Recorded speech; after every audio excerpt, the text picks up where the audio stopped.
Hi అండి. అందరికీ happy Vinayaka Chavithi. Year మాత్రం మా చెల్లి వాళ్ళ ఇంట్లో పోస్ట్ చేసుకుంటున్నానండి. సింపుల్‌గా అయినా చాలా బాగా చేసుకున్నాము.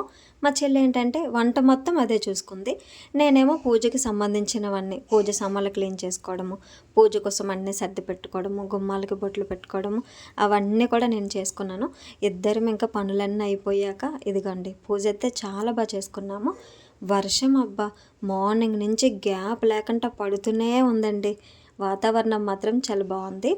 పూజ కోసం అన్నీ సర్దుకుంటుంటే మా పిల్లలు విపరీతమైన అల్లరి చేసేసి కంగారు చేయడానికి రెడీ అయిపోయారు.